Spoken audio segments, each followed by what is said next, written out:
नमस्कार, मैं हूं रत्नेश कुमार और आप देख रहे हैं टेलीस्कोप न्यूज़। आज हम उपस्थित हैं पूर्णिया के खुश्की बाग के कप्तान पाड़ा स्थित आदिवासी कल्याण समिति में, और हम जिस शख्स से आपको मिलवाने वाले हैं बहुत ही चर्चित हैं, आजकल समाचार पत्रों में, मीडिया में छाए हुए हैं, और उन्होंने इस पूर्णिया ज़िले पर अपनी दावेदारी ठोकी हुई है। और किस आधार पर दावेदारी ठोकी हुई है, तो आइए उनसे बात करेंगे। आइए, हमारे साथ मौजूद हैं अशोक ठाकुर जी। अशोक ठाकुर जी, स्वागत है आपका टेलीस्कोप न्यूज़ पर। और ये मैंने सुना है कि आपने जो है ज़िले के बहुत सारे महत्वपूर्ण जगहों पर अपनी दावेदारी जो है पेश किया है। किस आधार पर आपने ये दावेदारी पेश किया है? जी, सबसे पहले तो हम चैनल के माध्यम से गरीब गुरबा को हम प्रणाम करते हैं, यहाँ पूर्णिया के गरीब गुरबा जनता को। और हम इस पर जो दावा ठोके हैं कि हमारी ज़मीन है, ये हमारा पूर्वज के नाम से ज़मीन है, और आज़ादी से पहले से ये ज़मीन हम लोग का पूर्वज से ज़मींदारी चलते आ रहा है, जिसमें सरकार का एक गलती बोलिए या मंशा गलत हो। इन्होंने जब ज़मींदारी भेस्ट किया 1950 में, तो मूल ज़मींदार से कोई लेनी देनी नहीं किया, या सर्वे भी किए हैं तो मूल ज़मींदार को नोटिफिकेशन नहीं किया गया है। ये सर्वे अपने मन से किए हैं, सर्वे का आधार नहीं है। सरकार के पास जैसे नक्शा बना है, तो नक्शा कौन सा मौजा का और कौन सा ज़मींदार का मौजा का बना है, या सरकार अपना सर्वे करवाया है या आम जनता का रैयतों के करवाया है, ये क्लियर नहीं है। और रजिस्टर पंजी 2 में जो अभी जमाबंदी दर्ज है, वो सरासर जो है टोटल गलत जमाबंदी दर्ज है पूर्णिया पूर्व का, जिसमें हमने लिखित दिया है इसमें कि ये ज़मीन जो है हमारा पूर्णिया पूर्व का जितना भी ज़मीन है सब हमारा पूर्वज का ज़मीन है, हम दावी ठोके हैं। और हमारे पास कागजात है, वो भी पुराना आज़ादी से पहले का कागजात है। तो आज़ादी के बाद जो है ये आवाज़ सुनने को मिला था कि ज़मींदारी भेस्ट हो गया। तो हम लोग को पूर्वज का बहुत सारा ज़मीन था, तो हम लोग भी मंथन करने लगे जब से होश संभाले हैं कि आखिर इतना ज़मीन था तो गया कहाँ। सरकार अगर ये की है, अगर जो दी हमको, तो मेरे पूर्वज को मुआवजा दिया होगा। तो उस समय अगर जो दी इतना ज़मीन अगर अधिग्रहित करता तो मुआवजा देता, तो आज हम खाने बिना थोड़ो मरते। हम आज ज़मींदार का वंशज खाने बिना मर रहा है, और बाहर से जो लोग आया है उस आदमी का यहाँ जो है ज़मींदारी हो गया है। ये तो आश्चर्य की बात है। और इसके आरोप में हम यहाँ से लेके जो है आपको राजस्व मंत्री, हाँ, जिला पदाधिकारी, नगर आयुक्त, हाँ, नगर आयुक्त, इसका प्रधानमंत्री, मुख्यमंत्री, CBI, उप मुख्यमंत्री, मुख्य सचिव, सबको दिए हम। और वहाँ से आदेश निर्देश भी आया है। हमारे स्थानीय प्रशासन, जिला प्रशासन जो है ये भ्रष्टाचार के बल पर जो है और अनसुनी मनमानी कर रहे हैं, जो माफियाओं के साठगांठ में है। जो कि आपके चैनल के माध्यम से हम कुछ माफियाओं का भी नाम बताए थे कि इन प्रकार से आप जांच करवा ले। लेकिन हम जो देख रहे हैं, मेरा आरोप जो लगाने पर आज मजबूर हैं हम, आज जो हम आरोप लगाने के लिए मजबूर हैं, जैसे कि हमारे गौतम CO साहब का जो अभी जो पकड़ाया कुबेर का धन था, जयंत कुमार गौतम जी, उसके खिलाफ आवाज़ उठाए थे और उधराए हैं।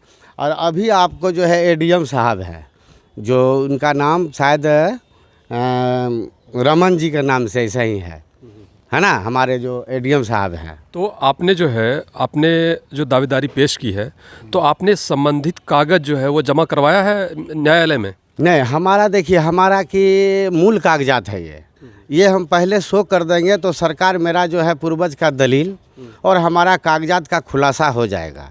जो ये लोग जो है हमारा दलील चुरा कर बोलेगा तुम्हारे पूर्वज से हम ले चुके हैं। सरकार जब इतना बड़ा हाथी निगल गया, पता नहीं चलने दिया, तो अभी ये हम शो कर दे तो पता चल जाएगा। तो मैंने सरकार को सवाल दिया है कि आप जो रह रहे हैं समर न्यायालय में, व्यवहार न्यायालय में, सदर अस्पताल, गुलाब बाग मंडी, खुश्की बाग मंडी, ये तमाम जितने भी सरकारी संस्था भी बसे हुए हैं। क्योंकि हम किसी आम जनता को आज आप ही को बोल देंगे मेरा ज़मीन में रहते तो आप हमको माइक चला के मार दीजिएगा, तो हम मरने के लिए आपको बोले?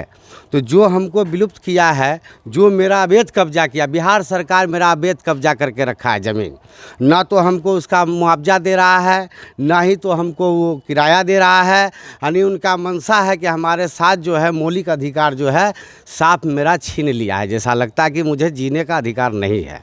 आपने जो इतने जांच के विषय में बात की है, तो ये क्या जांच अभी तक किसी प्रकार की जांच हुई है? नहीं, किसी प्रकार की जांच नहीं। जहाँ तक कि मैं बोला कि दिलीप डॉक्टर का हम लिखित दिए, धर्मचंद राका का लिखित दिए, गिरीन बेली का लिखित दिए, 889 खाता का सरकारी ज़मीन का लिखित दिए।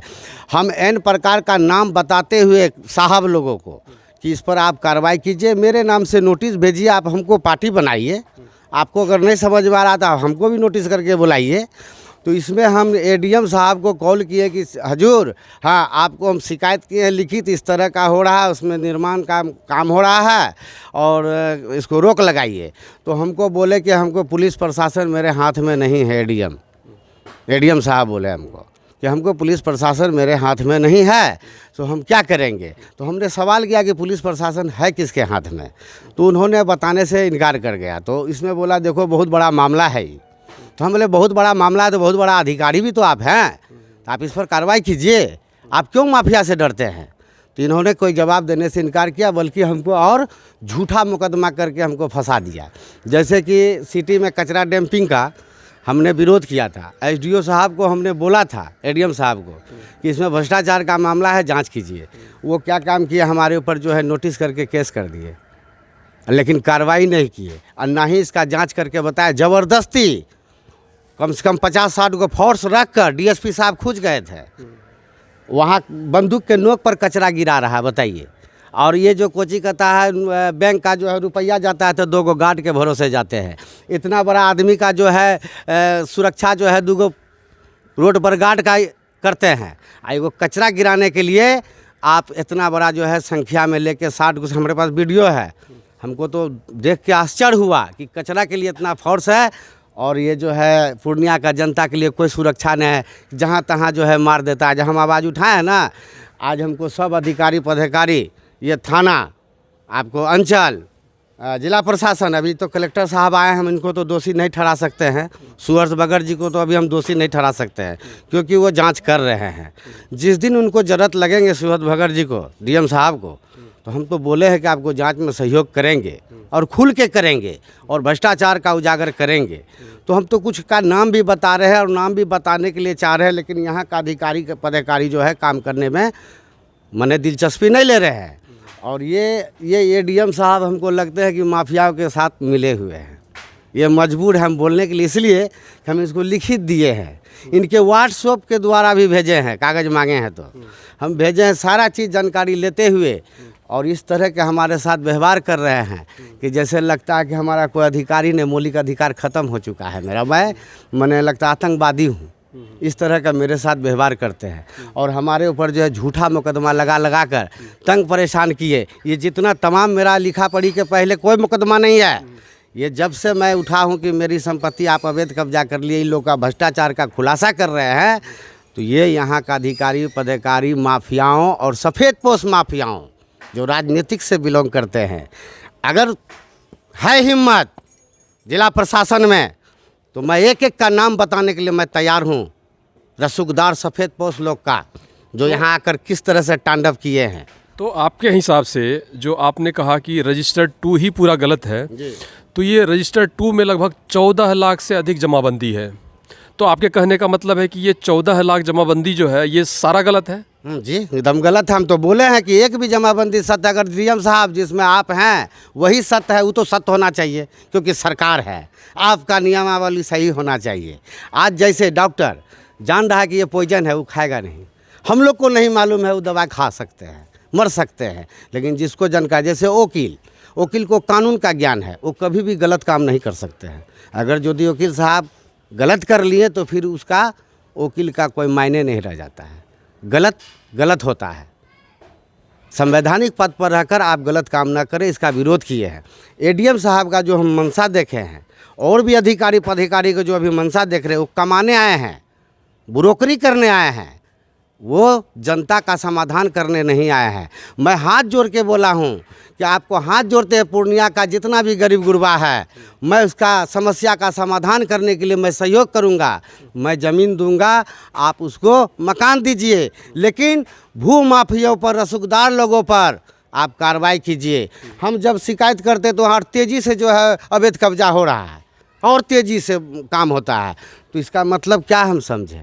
तो आप जो है सरकारी कार्यों को बोल रहे हैं अवैध कब्जा हो रहा है, जी तो इसका मतलब है आपके पास मूल दस्तावेज जरूर होगा। जी जी, मैं मूल निवासी हूँ, मेरे पास मूल प्रमाण है, वो भी 16 आना का, पूर्णिया जिला का, जो सरकार के पास होना चाहिए था। अधिकृत करता अगर ज़मींदार से तो वो होना चाहिए सरकार के पास, तब ना रिकॉर्ड वो बोलते हैं स्टेट ऑफ बिहार सरकार। आप तो स्टेट ऑफ बिहार सरकार बेनामी संपत्ति है। जो आप नाम तो बता दीजिए, आपका तो सरकार का गठन हुआ आज़ादी के बाद, तो अब ज़मीन थोड़ा खोइछा में बांध ले आए थे, नहीं ना, ये तो हमारे पूर्वज का चीज़ है। तो आप नियमावली से चलिएगा तब तो। हम तो चुनौती दे रहे हैं बिहार सरकार के पास, अगर जो रजिस्टर पंजी 2 का आधार है तो मैं फांसी में चढ़ने के लिए तैयार हूँ। जिस प्रकार देख रहे हैं कि ज़मीन की समस्या जो है वो पूर्णिया में बहुत अधिक व्याप्त है, बहुत अधिक व्याप्त है ज़मीन की समस्या। तो मुख्यमंत्री 2 दिन पहले आए थे यहाँ पे पूर्णिया, तो समाधान यात्रा पे है मुख्यमंत्री, तो किस समस्या का समाधान कर रहे हैं मुख्यमंत्री? समाधान करने नहीं आए हो, जनता का समाधान करने नहीं आए मुख्यमंत्री नीतीश कुमार। ये आए भू माफिया, सफ़ेद पोस्ट भू माफिया से पैसा का समाधान करने। मैं आरोप लगा रहा हूँ, अगर यदि मेरी बात गलत है तो आप जांच करवाइए। समाधान करने आए हैं, कहाँ भेंट किए, कितना आज हमारे जनता दरबार में आता है जनता, हम उसका समाधान करने के लिए निकलते हैं और बोलते हैं तो आप हम पे गुंडा एक्ट कर देते हैं। ये समाधान करने लग रहे हैं। और वहाँ से जो है आप सफ़ेद पोस्ट माफिया सबको जो है नेता आपका संरक्षण में पलने वाला को भेज दिए, सरकारी ज़मीन बचवाओ, सरकारी ज़मीन अवैध कब्जा करवाओ। आज मैं आपके चैनल के माध्यम से मैं चैलेंज करता हूँ, जितने भी पूर्णिया जिला में मॉल है उसकी जांच करवाइए, कागजात है। जितने भी बड़े बड़े महल है, बिल्डिंग है कागजात। आप झोपड़ी को टारगेट करते हैं इसलिए कि वो महल वाला को झोपड़ी खटकता है ना, लेकिन हमको महल खटकता है इसलिए कि महल 2 नंबर है। हमारा पूर्णिया को गुंडा बना रहे हैं आप। आज जो हमारे आपके चैनल के माध्यम से बोलना नहीं चाहते थे, लेकिन मैं बोलने पर मौजूद नाम नहीं बताऊंगा, लेकिन अगर ज़रूरत पड़ा तो नाम भी बता देंगे। आपका ब्रोकरी का धंधा में डॉक्टर लोग हैं, कुछ वकील लोग हैं, कुछ जो है थाना का पुलिस प्रशासन है। कुछ दिन पहले एसपी जयशंकर जी भी जो आए थे इसमें है। आपका जो है जयंत कुमार गौतम, वो भी रियल एस्टेट में पैसा लगाए हुए थे। यहाँ तो वही कामें हो रहे हैं, जो आते हैं यहाँ कमाने आते हैं, नौकरी करने नहीं आते हैं, वो ब्रोकरी करने आते हैं। आज जो हम ये सब बात बोल रहे हैं, हो न हो कल हमारे ऊपर जो है प्रशासन केस करके हमको तंग करेगा, लेकिन सच्चा बात बोलना है तो फिर डरना किस बात का है। हम तो चुनौती दिए हैं कि रजिस्टर पंजी 2 आपका है तो आधार दीजिए, अन्यथा मेरा है तो सर्वे करके हम लोग का नाम पर चढ़ाइए और हम गरीब गुरबा को सही करते हैं, देते हैं। आप अपना कार्य संस्कृति को सुधार लीजिए। भ्रष्टाचार खत्म करना चाहते हैं तब, नहीं तो ये हर डेग पर भ्रष्टाचार यहाँ लगा हुआ है। हर एक आदमी परेशान है, आम लोगों का कोई सुनवाई नहीं है। और बाहर से आकर जो यहाँ बिल्डिंग बन गई हैं, बाबू बन गए हैं, मॉल खोल लिए हैं और नेता लोग के साथ बैठकर फ़ोटो खिंचा लेते थे, बोलते हम यहाँ का विधाता है। तो हम कौन है? पूर्णिया का तो मेन विधाता हम हैं। पूर्णिया का मैं मालिक बोल रहा हूँ ज़मीन का। है ज़मीन मेरा तो तुम कहाँ से आया हो, बताओगे ना? तो हम सरकार से जाँच मांगे हैं। जिस तरह आपको आपके चैनल के माध्यम से बोले थे फल पट्टी, इनका भी जांच करा ले, या सीओ साहब अपना पूर्णिया पूर्व जो है अंचल से जांच करवा ले, कलेक्टर साहब कलेक्ट्री से जांच करवा ले, कलेक्टर साहब जहां चाहे वहां से हम जांच करवाने के लिए तैयार हैं। हम जानते हैं कि आपका सब अवैध है, वैध नहीं है। जितने भी पुराना बोलते हैं ज़मींदार बाबू लोग हैं, उनका है कागज़, बुलवा ले। मैं चुनौती दे रहा हूँ। तो आपने जो ये आवेदन किया है आपने कोर्ट में दिया है? हाँ जी, कोर्ट से हम लास्ट में ये लोग नहीं सुनने लगा तो लास्ट में हमको कोर्ट में जाके दाखिल करना पड़ा कि हजूर माई बाप कोई नहीं सुन रहा है, डीएम भी से है वैसे है, तो आप सुनिए कम से कम मेरा। तब उनके यहाँ हम अपना मुकदमा दर्ज करवाए हैं जांच करवाने के लिए। अब न जाने जज साहब के संज्ञान में कब आएंगे नहीं आएंगे, तो जजेस साहब न जानेंगे, लेकिन हम लिखित दे दिए हैं। दे दिए हैं? हाँ दे दिए हैं। तो जांच की प्रक्रिया अभी कहाँ तक पहुँची, आपको कोई जानकारी? अभी हमको कोई जानकारी नहीं। इतना है कि सब हमें जान रहे हैं कि अभी सब अधिकारी पदाधिकारी का जो पोल खुल रहा है भ्रष्टाचार का, वो हमारे ऊपर जो है पूरा घुसाए हुए हैं। सरकार का हम उजागर कर रहे हैं। और रहा सवाल कागजात की, तो सरकार के पास कागजात है तो वो सर्विदित करे। मैं अशोक ठाकुर सीना ठोक के आपको बोल रहा हूँ, तो वो भी बोले कि मैं बिहार सरकार इस आधार पर बोल रहा हूँ, और मैं सभी को लिखित दिया हूँ, यहाँ से लेकर सब जगह। आज तक हमसे पूछने तक नहीं आया। मेरा एक ही मांग है, जो हमारे जिला पदाधिकारी जी जो आए हैं, इनके विषय में जानकारी मिले हैं कि अच्छा ईमानदार आदमी हैं, काम करते हैं, तो हम भी सोचे कि इन्हीं के हाथों से एक गरीब गुरबा का उद्धार हो जाएगा। और गरीब गुरबा भी हमारे पास आते हैं, तो हम जिला पदाधिकारी से निवेदन करते हैं कि गरीब गुरबा को आप बास्की पर्चा बना दें, चाहे वो हमसे सही करवा ले या खुद सही करके दे, मेरा मांग है। और दूसरी बात है, माफियाओं पर कार्रवाई करें, और नदी नाला ये जो सरकारी ज़मीन जो बेचवाने का काम जो हो रहा है, ये मुख्यमंत्री नीतीश कुमार के सह पर हो रहा है। जितना भी पूर्णिया जिला में सरकारी ज़मीन जो अभी बिक्री हो रहा है, ये नीतीश कुमार का इसमें हाथ है। क्योंकि हम उनको शिकायत किए हैं और वो उनका आदेश निर्देश का यहाँ पालन नहीं हुआ, तो क्या मेरे साथ मजाक ही न कर रहे हैं मुख्यमंत्री जी? जब उनका आदेश निर्देश यहाँ नहीं पालन हो रहा है, तो हम तो इतने जान रहे हैं कि बिहार में जो है भू माफियाओं का जो है सबसे पावरफुल व्यक्ति है, जो हमारे सीएम का भी नहीं चलता है, उनके पास डीएम का भी नहीं चलता है, एसपी साहब का भी नहीं चलता है, और थाना तो खैर औकादे नहीं है। वो तो भू माफियाई के लिए तो थाना बना है, थाना गरीब के लिए थोड़ा बना है। सदर थाना में जाके देखिए कि आपका गरीब गुरबा का काम होता है। सदर थाना में सब वहाँ भी वीआईपी भू माफिया सब, वो 2 नंबर काम करने वाला सब, दारू बेचवाने वाला सब, नेता का चमचा सब, वो सब वहाँ पर जाते आते हैं, समझे? इसमें सब बहुत बड़ा बड़ा आदमी शामिल। आपको बोले थे ना, हम नाम खुलासा करेंगे, अभी इतना जल्द नहीं बोलेंगे, लेकिन इसकी जांच अगर नहीं होता है तो हम यही मानेंगे कि हमारा जिला पदाधिकारी सुहस बगर जी भू माफियाओं के सामने वो भी जो है। नहीं, जांच तो हो रही है। जांच इस प्रकार से देखा आपने कि पूर्णिया पूर्व के जो हैं वो अंचलाधिकारी को सस्पेंड किया गया है, जांच शुरू है, बहुत सारे प्रखंडों में जांच जारी है, अंचलों में जांच जारी है। तो देखते हैं कि जांच की प्रक्रिया में आखिर क्या प्राप्त होता है, जांच होने के बाद, और क्या निष्कर्ष निकलता है, देखते हैं। हाँ, और एक बात और कहना चाहेंगे कि जैसे मेरी संपत्ति है पूर्वज का और कागजात है, उसके आधार पर अब हम कहीं भी बिक्री कर सकते हैं, क्योंकि हम सरकार को लिखित दिए थे कि आप इतना दिन के अंदर में हमको जांच करके बताइए कि किसका ज़मीन है, हाँ या ना में। तो ये तो समय सीमा बहुत चला गया है, तो हम ये कागजी लिखते रहे और हमारे अधिकारी पदाधिकारी उसको बेचवाते रहेंगे और हम कागज़ लेके ढोते रहे और इसी तरह जीवन मर जाए, ये होने नहीं देंगे। मैं ये आपके चैनल से खुलासा कर देता हूँ कि अजब नहीं, मैं कहीं भी मॉल बेच दूँगा, कहीं भी किसी का बिल्डिंग बेच दूँगा, मैंने ज़मीन बेचूँगा, बिल्डिंग उठा के ले जाएगा अपना, हम ज़मीन ना बेचेंगे। अब हमारे ज़मीन पर जो है गाछ है तो गाछ हो जाएगा, उसमें हम क्या करेंगे? लेकिन मैं बेच के तब वो अगला कोर्ट में जाएगा, हम कोर्ट में नहीं जाएंगे, क्योंकि विवाद हमसे नहीं है। आप किससे खरीदे नहीं खरीदे हम नहीं जानते हैं, लेकिन मैं ज़मीन बेच दूँगा। आज जो फल पट्टी का विषय में बोल रहे हैं, वो भी ज़मीन हम बेचेंगे। लेने वाला व्यक्ति को आएगा, हम बेचेंगे, नियम से बेचेंगे, और वो अगला अगर दाबी धर रहा है तो वो जाएंगे कोर्ट, हम नहीं जाएंगे कोर्ट। आप होशियार बनते हैं, कानून बड़का आदमी के लिए कुछ और गरीब के लिए कुछ और। अरे हम जाए वहाँ लड़ने के लिए, आपका 60 साल तक दौड़ते रहिए, तारीख दीजिए और ये तसल भोग करेंगे, भाड़ा उठाएंगे। सब पे ब्रेक कीजिए, जहाँ जहाँ हम चिन्हित करवाते हैं डीएम साहब को, उस सब पे सरकारी मोहर लगवाइए और सरकार अपना उसका भाड़ा लीजिए। ये सब भ्रष्टाचार बेईमानी हुआ, हम खुलासा करने के लिए तैयार हैं। तो आप सरकार को देने के लिए तैयार हैं? हाँ, सरकार भी लेगा, सरकार को भी देंगे, मेरा विकास होगा। गरीब गुरबा को लेकिन ज़मीन वो दे, और नहीं तो हम इधर से आपको हम चैनल के माध्यम से बोल रहे हैं कि हम अजब नहीं कि मैं आपके चैनल को बुलाकर और गरीब गुरबा को हम बास्की पर्चा हो या लिखित हो हम देंगे। वो कलेक्टर साहब हमको जेल भेजेंगे, भेज देंगे, और किस आधार से हमको पकड़ेंगे गट्टा, वो भी तैयारी कर ले। मैं ज़मींदार, मैं ज़िला का मालिक बोल रहा हूँ।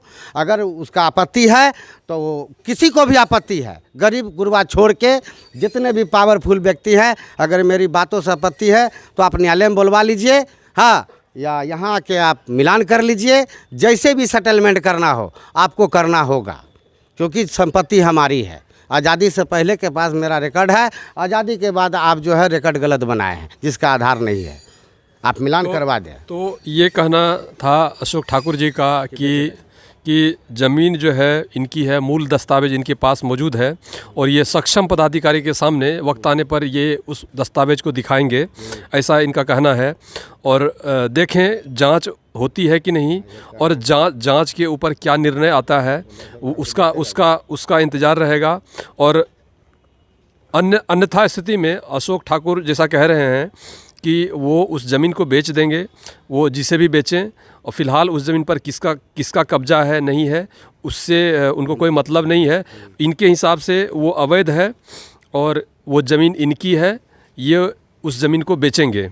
तो देखते हैं कि मामला क्या बनता है और जांच में क्या पाया जाता है, जांच होता है या नहीं होता है, ये तो समय ही बताएगा। और आगे की जानकारी के लिए हमें भी इंतज़ार रहेगा, आप भी इंतज़ार करिए और देखते रहिए टेलीस्कोप न्यूज़।